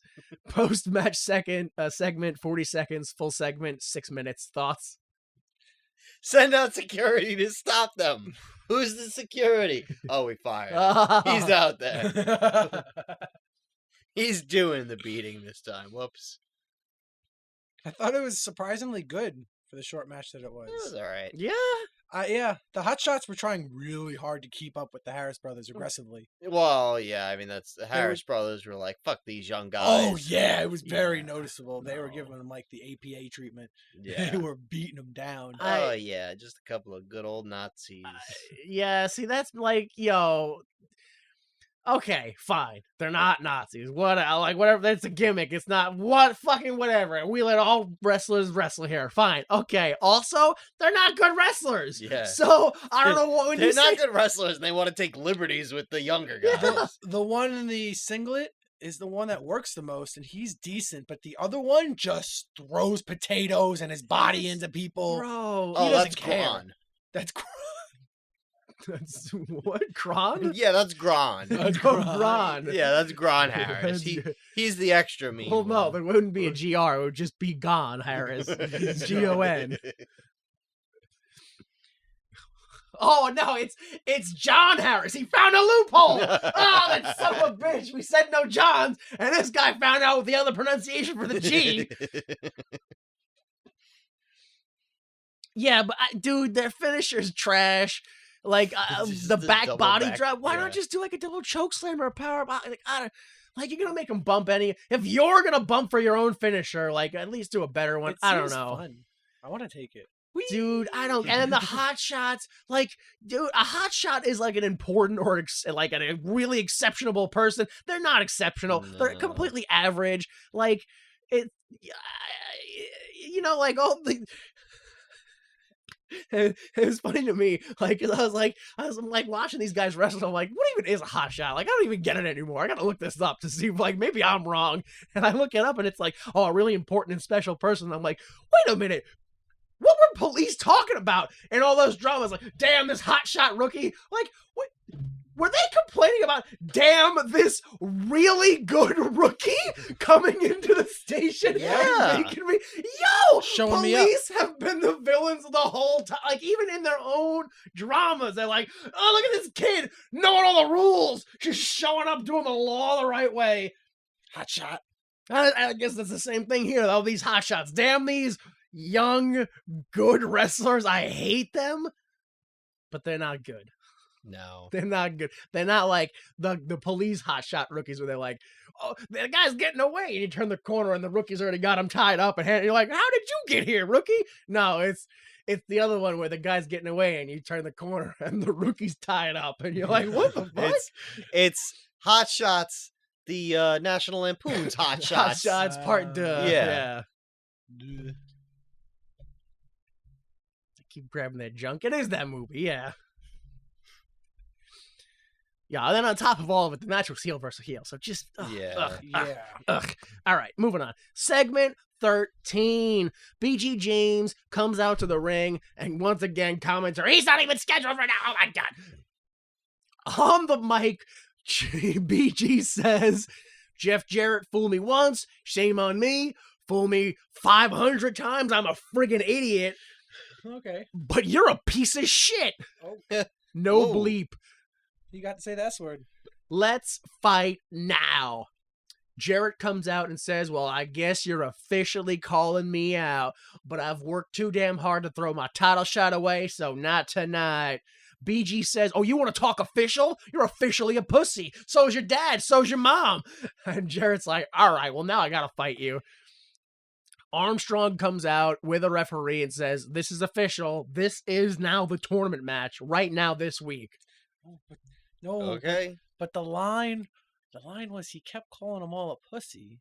And then he said, since I'm throwing that word around so loosely, Let me talk about your mother. Oh, his mother's got a loose vagina. That, Okay. yeah. Dang. Dang. Wow. God, Yikes. Dan's his fighting words in the South. He knows his audience. And then you get on your pulpit and you go, actually, the vagina is a muscle and it contracts based on its own enjoyment. So the reason why it's loose is because it wasn't enjoying you at all. You're in your dick small. Whoa. Because it's the South and they wouldn't get that at all. You'd have to be like, oh, also your dick small. All right, so BG takes control of the match, if you want to call it that, and sends Jarrett over the guardrail into the crowd. They go up the stairs and across the balcony and down the other side. Yo, did you see how close that spotlight was to the people up there? Yo, that They were is- like right next to it. You that- could have like turned the spotlight into the people sitting there. I felt there was like one girl who the spotlight attacked her, and all she could do was freeze and just not move and close her eyes and just wait for the sun to go away. The whole time they're doing this, She's got permanent retinal damage. oh now. yeah, she's blind. Yeah, that's why she didn't close her eyes. She was just instantly blind. I don't know why she started convulsing, but So the whole time that they're doing that, going up and around in the crowd, some fan just keeps handing Jeff Jarrett a garbage can lid. He tosses it towards him at one point, Hear it again. and Jarrett keeps using it because why not? Why wouldn't you? Yeah. It's not like he'll get disqualified or anything. No, because nobody cares. So they use chairs and garbage can lids, and at one point, BG climbs the stairs from the outside of the railing to get at Jarrett. Very obvious what's gonna happen. Yeah. Jarrett uses a chair, and it sends BG crashing into a table below. Some kid way in the balcony was like, "You got knocked the fuck out." Oh my God. It was great. So Jarrett crawls to the ring and then makes the ref do the 10 count. It's the slowest 10 count in the history of the world. Because BG makes it back to the ring somehow. You did the gimmick thing too, where he was like, "Hey, Jarrett, get back and let me count. I need to keep counting. Mhm. All right, here I go. 1. 7!" I was just like, "Come on." Are you still back there? I'm watching you. I had to do that for some people though. Yeah. I'm like, if I keep this cadence, he's gonna run, and that's a dumb spot. So I have to slow down. Yeah. Hello. Oh, wow, my heart. Oh. My contact fell out. Oh. 6, 7. Hang on now. What comes after 6? What was the last number that I just... Crowd. Do you remember what number comes after 6? What's that kind of show now? Is it banana? No. Is it 7? Yeah. I think it'll work. Yeah. I think it'll work. All right, so in the ring, BG struggles through the shake, rattle, and roll, and the pump handle is just too much for him, and he drops it. Jarrett hits the stroke, which is, of course, the reverse Russian leg sweep, face first onto a chair for the 3. Winner of the heavyweight title tournament and getting a shot at the heavyweight champion, Jeff Jarrett. Winner of this no disqualification match. Yeah. Promo length was 2 minutes and 51 seconds. Your match length was 7 minutes and 19 seconds. Your full segment length was 12 minutes and 25 seconds. My thoughts are, once again, the good guy was forced into a fight, this time to defend his mother's honor against a power-hungry family. But at least the hero rightfully won his chance for the title. He didn't even have a match. He brawled to the outside. He took a plastic soda bottle to the eye. Yeah. What was that? What's his face fell off the balcony, went through the table. They went in the ring. They did the spot, and it was over. They didn't even wrestle. No. It was garbage. No. And he got screwed over by the Armstrongs again. Because BG's dad came out and was like, this is the match, go! Screwed him. Tried to. Tried. Yeah, tried, yeah. Surprise. No prep time for you. All right, segment 14, Brian Lee and Slash versus America's Most Wanted for the NWA Tag Team titles. The AMW run through the crowd and attack the new church from behind to start the match. Nobody has any entrances. The match is immediately taken to the outside where guardrails, chairs, and And I guess the announce table and the tag titles are used. All of it. I don't know. I got some here. Everything's used. Did you see before the beatdown, James Mitchell was standing in the corner and he was like, all right, this is what's going to happen. I'm going to go out. I'm going to talk to you in the corner and you'll be distracted. It'll hit you from behind. So he stands in the corner and he's like doing this weird conducting thing with his hands. I'm talking to you right now. And this is what's happening. I'm like, what is he doing? This is so obviously not like. This is the way we enunciate evil things with our hands. Wildly waving his hands. And then they get attacked from behind. So I was like, oh, that was obvious. Yeah. Outside still, Chris Harris busts open Slash with a chair, and then Brian Lee busts open Storm with a chair. James Mitchell, believe it or not, answers my kayfabe question from last week, which is why doesn't a manager just physically pick up the wrestler and throw him back in the ring if it's so important? And the answer is because they're not fucking ready. Don't do that. That's not good for them. Slash physically couldn't stand up, and if Mitchell did pick him up and throw him into the ring, he immediately would have been pinned. It would have been over. It was a stupid move. I don't know why I said it. I was being dumb. All right, in the ring, Harris hits the catatonic on Brian Lee, and then Slash, but Slash reverses it into a DDT. It looked real fun. It looked so good, that move. Oh, yeah. Slash throws Harris to the outside, and then Harris very obviously counts all the change in his pocket as close as his face to possible. Like, I just gotta look at all my pennies real quick. Definitely not cutting my forehead open. Everyone was obvious about it. Dude, at one point, Chris Harris had a gimmick tab tape on his trunks that I saw he rolled onto. And I was just like, where'd that come from? Yeah. So Slash distracts the ref, and then Brian Lee hits Harris with the belt. Guess who's bleeding now? Old change counter. Slash hits the slash and burn, and today calls it the whirly bird. Much more intimidating. Yeah, thanks today. It's only a 2. Harris hits a spear, and it leads to the hot tag. Storm cleans house and hits the 8-second ride on Slash, but Brian breaks up the pin. Yeah. James Mitchell gets in the apron, and Belladonna puts one of the tag belts on the corner of the mat, and then jumps up on the apron to distract the ref and the viewers. And then they both get down without anything happening. Brian Lee and Slash do a doomsday drop kick, but Harris breaks up the pin. That looked so bad. Yeah. I did not. No, it didn't look good.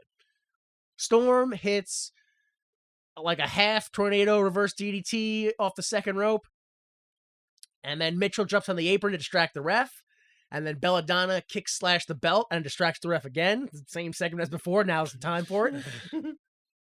Slash hits Storm with the title, but it's only a 2. Oh, Got me with that. Yeah, they got me with that one. Storm with a springboard body splash out of the corner, but Slash ducks, and Storm hits the ref Scott Armstrong. Tenay screams that Mitchell handed Brian Lee the spike. A&W hits the death sentence, which is a reverse wheelbarrow top rope leg drop combo on Slash, but there's no ref. Brian spikes Storm and then goes to spike Harris, but he stops him. But then Belladonna jumps on Harris's back. Harris throws her off, and then Brian used the spike on Harris. Mitchell revives the ref and makes the 1, 2, 3 winner and new world tag team champions, Brian Lee and Slash, the disciples of the new church. So such a dramatic ending. I loved it. Post-match, the lights go out, and the new church pose in the ring. Well, they don't go out, they go red. And the new church pose in the ring, with Belladonna bathing herself in Slash's blood by wiping Slash's head and rubbing it on her boobs. Oh, I didn't see that part. Match length, 9 minutes and 8 seconds. Post-match segment was 25 seconds, and then your full segment length was 10 minutes and 51 seconds. So my thoughts were, here's your poster title, your poster quote here. A bloody, chaotic, jiggly mess. Jiggly mess. Yeah, they kept getting a lot of shots of Belladonna's ass. Oh. Well, Thoughts on this? Yeah. I thought it was a great match, surprisingly. yeah, Really I great. enjoyed it. I didn't think I was going to like this, and they really got me with the title shot fallacy. Right. Yeah. And it was so dramatic. I was so into it with the spike, and I was like, ah, and he grabbed it because I thought he was going to stab him. Right. I really liked it. Nice. Good job. Yeah, I couldn't believe they actually lost. New Right. champs. They finally got defeated. That was shocking. Yeah. Good job. I loved it. You A think nice it feels weird for Malice? He was like, they used to be me in that group. Part of he's that still tag doing team. stuff. Part of that tag team with Slash, No, but I he's- guess I'll stand over here. He's doing squash matches. What do you mean? It's not a title match. Dropping the knee down on people. Whatever. Yeah, he's doing top rope knee drops on people. That's his choice. It's his match. He can do whatever he wants. Did you think the blading was too much? the blood? Yeah, probably. It just felt like they rushed it and they're like, all right, we all have to bleed. Yeah, so it let's happened. quickly just It do happened it. so early. Yeah, and- there was no story to it. There was not even a spot for it. They Yeah. were just bleeding. It just happened. Yeah, it was a bit much. Yeah. It's too quick is what the problem was. If they wanted 4 guys to be bleeding. Yeah, it was just blade. Yeah. All of a sudden, there's blood everywhere. They Yeah. needed like at least a 30-minute match for that to make sense. All right, it is time for our main event, which means that it's time for the best hour. Our favorite hour? Our favorite hour! The Troy McClure Hour. Oh, hello there. I'm Troy McClure. You may remember me from such moments of clarity as, of course I never make friends. I never leave the house. You think my foot hurts because I sit on it all the time? Or, why am I so fat? Oh, right, I eat 2 lunches every day. Today, we're here to talk about finally understanding your flaws. All right, here it is. I think this might be the last time, so here's your full Jerry Lynn career. Mhm. Jerry Lynn began wrestling in 1988, and in 1992, he wrestled in Japan, but he had to come back. Didn't have to. Wanted to come back to be in the U.S. to play an unnamed high school senior in the Stephen Baldwin film Crossing the Bridge. What? He returned to Japan in 93, went to Mexico in 94 under the mask Sultan Gargola, back to Japan in 95 under the mask Golgotha Cross. In late 95, Lynn joined WCW as his own name and also under the mask Mr. JL. It's just an ugly guy. Come on, man. Lynn suffered a broken arm in December of 95 and was out for a while. So in May of 96, Mr. JL wrestled in New Japan's Best of the Super Juniors representing WCW. Last week, I said that he placed 5th in the A block with 2 confirmed points, but I looked again, and he actually had a 4-way tie for 4th in A block. In mid-97, while injured, Eric Bischoff fired Jerry Lynn from WCW. In 97, Lynn joined ECW, immediately beginning a respect feud with Justin Credible, who debuted the same evening, which lasted 2 weeks. Lynn then had tag team feuds against Chris Candido and Lance Storm, the Full-Blooded Italians, which that was until 98. And then he had singles feuds with Lynn, Storm, and Mikey Whipwreck until 1999. In early 99, Jerry Lynn won the ECW World Television title from Rob Van Dam, but lost it in a 5-minute extension that Lynn asked for himself. Lynn would go on to feud with RVD using the new nickname, The New Effin' Show, in order to mock Rob. Despite this feud, Lynn never won the TV title again and eventually suffered a broken ankle. In 2000, Lynn won the ECW World Heavyweight title, but lost it a month later and turned heel, blaming the fans and ECW management for putting him in a no-win match, and then joined Osiris the Virus. Through no fault of Lynn, the company would go bankrupt a year later. In 2001, Jerry Lynn joined the WWF, now WWE, and won the light heavyweight title on his debut, which lasted 37 days and 6 defenses. After injuring his knee, he was fired in February of 2002. That's that knee! AJ Styles began wrestling in 1998 after being trained by Rick Michaels, no relation. He trained further in National Championship Wrestling under the name Mr. Olympia in December of 1999. NCW merged with the NWA, where he changed his name to AJ Styles. In the year 2001, AJ worked for indie promotions such as All Pro Wrestling, Excitement Wrestling Federation, World Wrestling All-Stars, and Game Changer Wrestling. Finally, Kid Cash began wrestling in 1989 after being discovered by Ricky Morton as a boxer under the name David Tyler Morton Jericho. What? Ugh. And he tagged with Ricky Morton for a short time. He joined ECW in late 1996, occasionally tagging with Heavy Metal Rick Savage. In 1997, Kid Cash appeared on WWF TV and house shows, but broke both his ankles in 1998. Oh my God.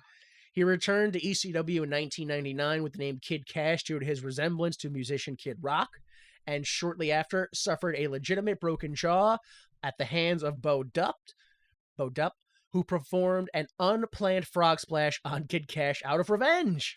What? Wow. He shot on him? Yeah.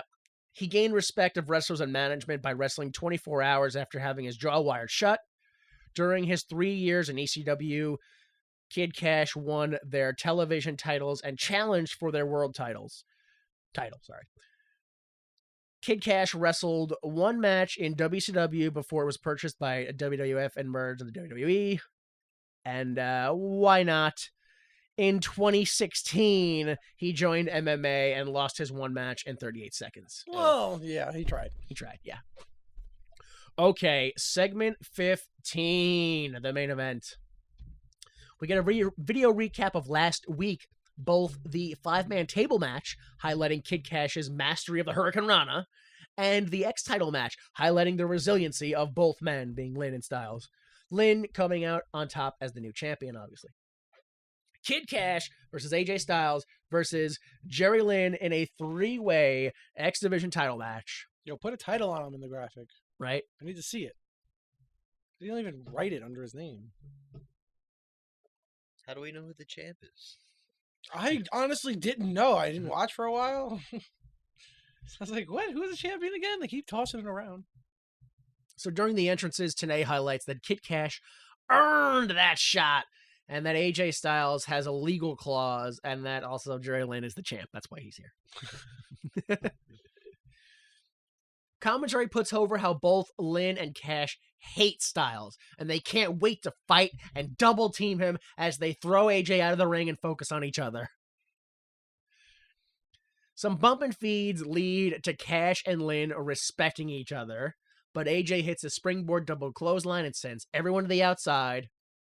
Lynn stops an acai moonsault by Kid Cash, and Cash takes a very gross-looking face pump on the apron. Yo, Nasty that was looking. a nice spot, though. He Yeah. went up, pulled him down, he bounced off the ropes, and then yanked him down once he went up from bouncing. Right. That was so It cool. was. Unprovoked, Don West reminds us that we have no friends. Mortimer Plumtree on the apron, which allows AJ to hit a low blow. After a really messy spot that also kind of looked good, Kid Cash hits a twisting springboard corner moonsault. The most beautiful moon. Ridiculous. Was it a Hurricane Rana? Was it a moonsault? Thought it was a moonsault. That's what I have here. Maybe you're talking about something else. Yeah, maybe. Kid Cash throws AJ into Lynn in the corner and then gives AJ a very gross and very real-looking snapmare and splits AJ's head with his boots. And then AJ does a drop salt off of Lynn in the corner and lands on his guts. And he lets out a hard yell. Yeah, what was that about? Like, so Mortimer Plumtree puts his fingertips on the ropes, and apparently that's enough for Lynn to fall out on the Irish whip, because there's no way you're telling me he pulled that rope down for him. Kid Cash does a triangle springboard splash off the top to Lynn on the outside, and almost immediately after, AJ does a shooting star, I'm going to say, off the middle of the top rope, because he really didn't springboard up there. He kind of just climbed up there and then did a shooting star. But he hits that thing. His accuracy is unbelievable. I It can't was, believe it. dude, Every time he does this. it wasn't athletically impressive, but it was physically impressive. Like, cause he just walked up the ropes and then did a flip. Like, he didn't use any Just momentum. Casually No phenomenal. momentum. No, Yep. yeah, casually phenomenal. Yeah. So back in the ring, all three men fire up, and then all three men triple down. Oh, was that the potato spot? I think so. What was it? AJ was going for, I think, the Styles Clash.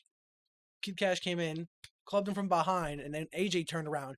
He got wailed by Kid Cash, and AJ lost it and just started going hard, rough with him. And I was like, I don't know if this is a happy accident or planned, because then he turned around and it turned into the double down and triple down or whatever. So I was like, I don't know. It looked like he clocked him good. All right, we see TKO, suplex shoulder breaker, fisherman buster onto the knee, a twisting air raid crash. It's all 2 counts. Plumtree pulls Lynn's leg on a whip, and he gets on the apron to celebrate, and then gets knocked off when Kid Cash gets whipped. And then AJ splashes Plumtree when Kid Cash flapjacks him out of the ring. Mm-hmm. Lynn hits the pile driver on Kid Cash and gets the 3-year winner and still ex-champion, Jerry Lynn. Video recap. There was a video at the start. It was 2 minutes and 27 seconds. Your match length was 10 minutes and 52 seconds. Your full segment length, 16 minutes, 36 seconds. Your thoughts? What a great match. Great. Phenomenal. Intense match, too. Yeah. Oh, my goodness. I couldn't believe it. I was getting worried because Kid Cash can be kind of spot festy. But Jerry Lynn kept him contained, I'm assuming. So he fit in well with their dynamic. Yeah, Kid Cash was the weakest part of the match, and they covered him really well. Yeah. I thought. Yeah. Such a great match. Such a strong show. I like the idea of, they have the upper card in the middle, and then they have the X Division as the main event. Because, the older guys bring in the people, the fans. Right. And then they they get and then they're pushing the younger talent who's going to be there for the company, and then the older guys get to leave early if they want. That's how but they're wrestling there to has work to with be. them, and it's kind of smart booking. That's how wrestling's supposed to be. There's still holes in it with the the double squash match in a row, but I like what they're doing, putting them as the main event. They deserve it, obviously. The old guys are supposed to help the young guys, and you don't help a young guy when you don't ever work for him or put him over or go on before him to be like, and now. Yeah. All right, segment 16. JB joins the commentary table. I literally double taked. It was like, wait, was he there the entire Yeah, time? yeah. Did I not notice? No, he joined for this segment. He puts over Lynn as champion and reminds us that Amazing Red is in the waiting wings. Is in the wings waiting. He's waiting. He's over there hanging out. He sounded good. Yeah. Sounded good. It wasn't bad, yeah. And then we get Don West's super pitch. That was handed to him. It was right now. It just got handed to me, folks. We are gonna see. I'm reading it. Right now. I'm gonna read it to you. I'm not pre-reading it or stalling. I can read the second I see words. I don't have to think about it. Here I go. Ready? It's gonna happen. Here it is. Okay, folks. We're gonna see the AMW. We're gonna see Easy Money. We're gonna see Sonny Siaki. We're gonna see Malice. We're also gonna see AJ Styles, Crimson Dragon, Jorge Estrada in a 3-way match for the X title. What? I don't know why. Didn't we just say we were gonna see the Amazing Red fight him for what? Aren't neither of those men X Division? I don't understand. Champ. Yeah, maybe it's a shot for the X match. I screw up sometimes. I don't know. We're also gonna see the Harris brothers versus the SATs for a shot for the tag titles. The New Church are gonna defend their titles against someone who apparently didn't earn it. I don't know why that's happening. Whatever. Also, we're gonna see Lynn versus the Amazing Red for the title. That makes sense. Okay, the earlier thing must have been for a shot, I guess. I don't know. I can read, folks. I know how to read. And then also we're going to see Jeff Jarrett versus The Truth for the world title. That's a lock. That's happened. He earned that one, too. He deserves it. Full segment length, 1 minute and 54 seconds. My only thoughts are, finally, The Truth is back. Yay! We're going to see The Truth again. I was thrown off when he was like, here's the card. AMW is going to be here. Easy Money is going to be here. So I'm like, wait, what? I don't, Yeah. what is That's not this? a card. Yeah, you're just telling me everyone that's going to be there. I was so thrown off. And then he just started throwing random names out there. AJ, Crimson Dragons. I'm like, wait, who's Crimson? Wait, excuse me. Who's that? Oh, our normal superstar everybody's familiar with. Crimson Dragons. Yeah, I was so thrown off by that. And then he started naming all these matches. I'm like, is this like a 3-hour show? How are they going to fit all this in one show? A bit much. But yeah, it doesn't leave much for the imagination. It seems like they finally just giving us the whole show for next week. Yeah. And then I presume Delta turned off the show and missed this one again. But segment 16, Jeff Jarrett comes to the ramp and says, "Ron the Truth Killings, you're the first black NWA champion. You did it. The NWA held me down, but now I'm going to get my shot." I got nervous. I thought he was Yeah. going to try to make an analogy here. When I was a kid, I saw world title matches all the time. This is my childhood dream. I'm not a hoss, but I win matches by any means necessary. It's not just my dream, it's my destiny. And next week I'm going to be the champion. Full segment length, believe it or not, 3 minutes and 20 seconds. Yeah, Like, they he really dragged that stretched out. for time there, yeah. My thoughts here are, it's been a while, but it's nice to see the return of the Jeff Jarrett show. Yo, Yeah. he's a full-on face. Yeah. 100%. Are you Yeah. kidding me? Raw and the Truth Killings, you're the first black NWA champion. You did it. Your thing's over now. Let's talk about who's really been held down. Jeff Jarrett. Jeff Jarrett, right. Oh, no. What a face. Think about it. You did it for a whole race of people, but I got to do this for me. Yeah. Yeah. How many times throughout history have you heard the Jarrett name? That's right, never. It's our time. Is there a Jarrett History Month?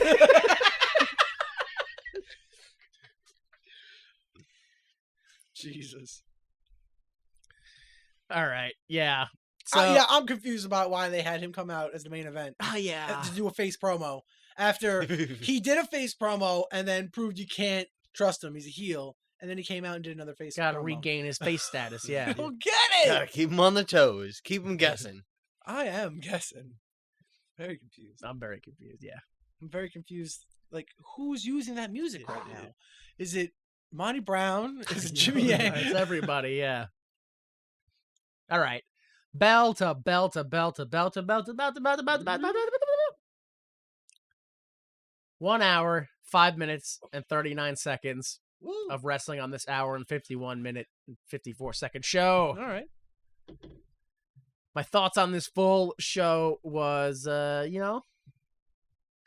a little reluctant to say it after 21 weeks, but I think they finally maybe have figured out a format that works really well, and they just need to tweak it a little bit, and they'll be there. Getting there. The November 13th, 2002 show. Go look it up. April's tits are amazing. That's all I gotta say. But you gotta find the The live pay-per-view pay-per-view. version. Ripped version. If it's Well, HD, you're yeah. not gonna see it. Yeah, the streaming version blurs it. I don't understand why. But yeah, I could probably say, with the tits included, this is probably gonna be like top 5 episodes of TNA. It was a pretty good one, It's yeah. a really good episode. I'm not just saying that because of the tits. Tits included. Without tits, I don't know. It could have been argued. All right, maybe I'm just saying it because of the tits. I don't know. The show, it's like I don't know, maybe like a 2 out of 10. But tits, the tits are a 9 out of 10. So it balances out. It's like a 9 out of 10 show, you know. Yeah, there's one show and 2 titties, so That's 3 things. Yeah, And that you adds up average to it, yeah, you average something. it out. Yeah. All right, so why would you make this? And well, according to Jerry Jarrett's book, The Story and Development of the NWA, a new concept in pay-per-view programming, Jerry believes that Jeff has been chasing the title for too long to be denied a fair shot without hurting the TNA's credibility and Jeff's character. Jerry also believes that Jarrett's character has made a lot of enemies, so pushing him is a good idea as far as booking possibilities. Because you can just put anyone against him, and someone's going to be like, no, listen, we have a history together, you and I, Yeah. and I'm sick of it. They said history like 8 or 9 times in that promo. Yeah. Also, why would you make this on the day of the show, 5:30 p.m.? Show starts at 8. They let the crowd in at 7. They found out that Six Pac missed his flight, and they had to rewrite the whole show. Oh, that's How what do it you was. not find out until then, unless he didn't Dude. tell you until I then? don't- The shower scene was planned the whole time, so that's why I think we got Bruce in there instead of Six. Mm. That's So- the best they could do on short notice. They had to rewrite the whole storyline because of this. So whatever was going on between Six Pac and April, and that's done now. Done. It's done. Man. Yeah. Shouldn't have missed your flight. Yeah, spoiler alert. This is not the last time that we see Six Pac, but it is for a while. Okay. Oh. Like a long while. Like this storyline's done. He missed himself Yeah. a flight right out of the booking. Yeah. Yeah. Yeah. Yeah. Damn. So yeah, your future is up in the air there.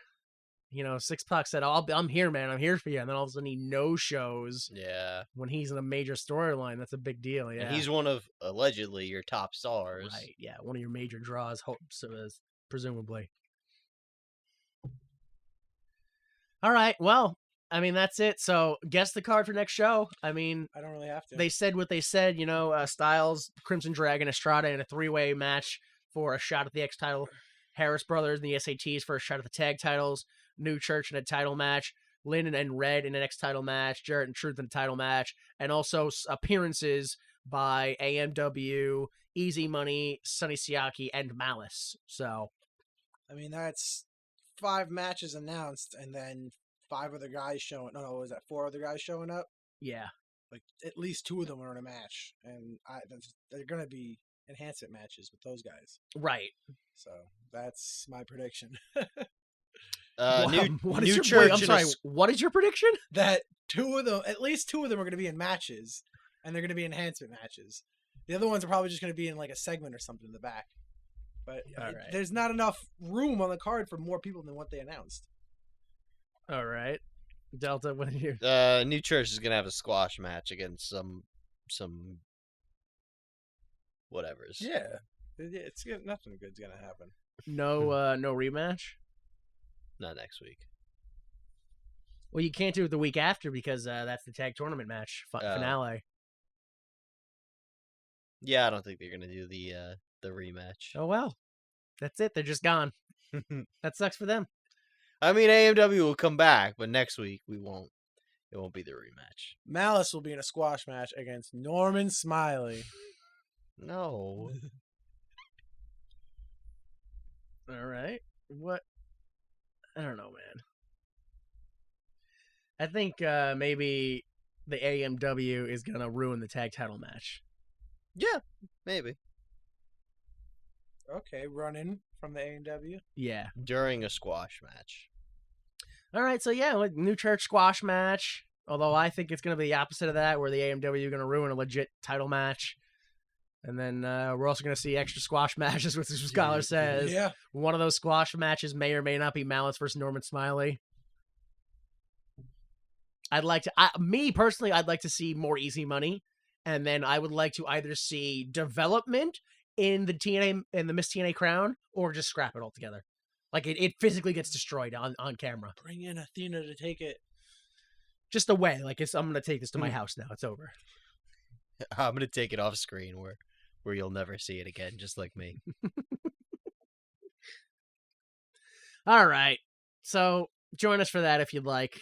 And if you enjoyed the show, consider giving us a like or 5 stars or whatever it is you have to do. Just share us. Just share us with everybody and all your friends and enemies and, trees, whatever, whoever listens.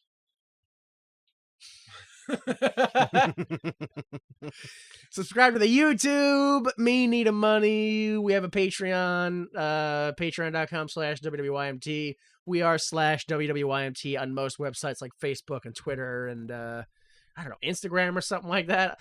We're on there. I don't know if I use it very often, but there's an account and you can join it if you want. Intro music is an edited version of Falling Off Your Love by Kill Paris. For Brother Skylar and J Delta, I am Jimmy Time. And please remember that without the mistakes of others, we'd be forced to endure the pain of failure ourselves. Support the arts. Preceding recording is for entertainment purposes only, and the views expressed in this podcast do not necessarily represent the views of Why Would You Make This, its owners, employees, or associates.